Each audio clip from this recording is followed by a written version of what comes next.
Hello Entropians, Refuge here. I wanted to take the opportunity to talk to you about trying to make some profit, even if you're new to the game and aren't ready to make the big leap into depositing money yet. This video is based around doing sweating and hunting, otherwise known as swunting, on planet Arcadia, with a large focus on swunting gallards. This technique might work on other planets as well, but it will require finding creatures that do low damage, around the 3 hit point max, to make full use of this technique. To start off with, I'm going to get 20 ped worth of ammo. If you don't have 20 ped to spare, no problem, get what you can afford. Next, it's off to the gallards. I usually go north of Celeste Quarry to do my gallard hunting. Take a little time to learn the area that you want to swunt.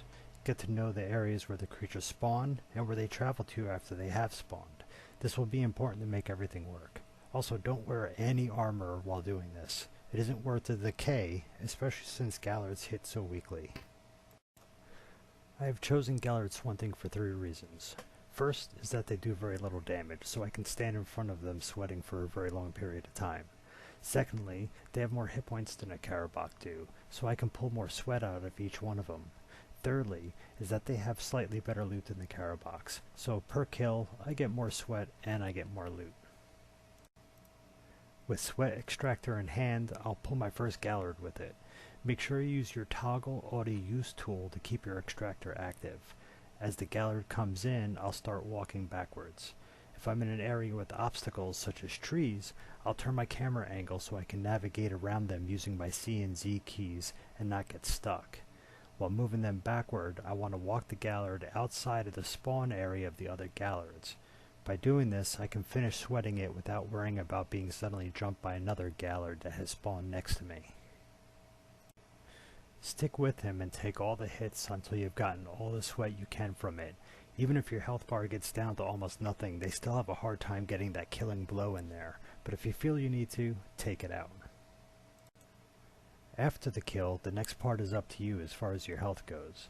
The most eco way to do this is to sit back and let your health naturally regenerate to nearly full before pulling your next gallard. This takes time, but it earns you the biggest profit. Healing in between speeds up the process, trains some extra skills, but can cut into the profit margin. My advice to you is, if you want to heal, only heal when you're below 50% health, and only hit yourself once with your favorite healing device.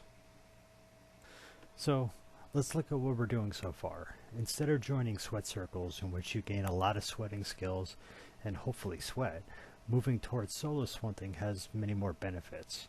First, you're still getting a ton of sweat related skills. Since you're the only target, that means you're constantly training your defensive skills to help improve that ever important evade skill. Also, unlike sweat circles, the killing of creatures is all on you, so you're working your offensive weapon skills. And lastly, you get all the sweat, and you get all the loot. There's another benefit to doing this method of swunting. As part of the system of walking your target out of the spawn line, the slow backwards walk can sometimes allow you to find fruit, stones, and dung lying on the ground. Because of this, try sticking to the same area for 2 days to determine if there are any ground items to be found. Adjust some of your return paths to really cover the area well. You might go an entire day without finding anything, but on other days you might find 1 to 3 ground items to add to your loot for the run. If you haven't found any ground items after 2 days, move to another area and try it again. To maximize my run, I'll use all of my ammo, then convert all of my shrapnel to ammo and continue the hunt. I'll go back and forth doing this until I literally don't have a shot left. At this point, the hunt is over, and it's time to go back and determine how well I did.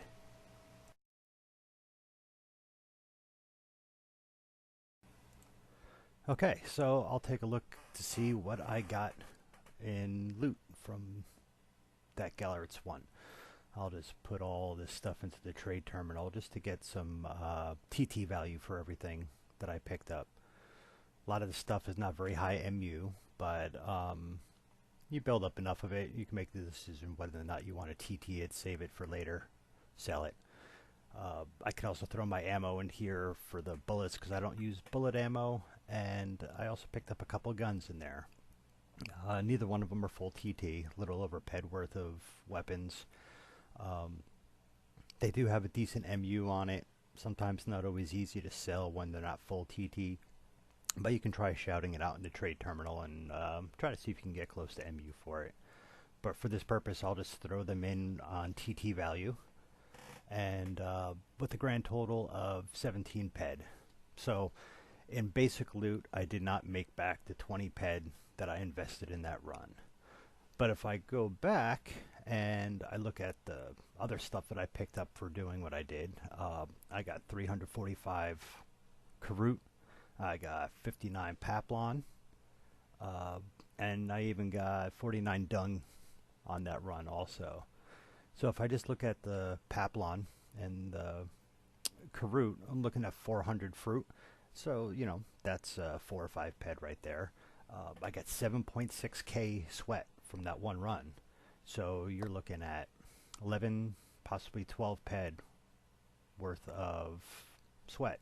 So you add all that together with the 17 ped of loot, and you start looking at a 33 to 35 ped run. In the end, not a very bad deal. Well, I hope you found this video informative, and if you have any questions, just put them below and I'll answer what I can. Thanks, and enjoy your Swunt.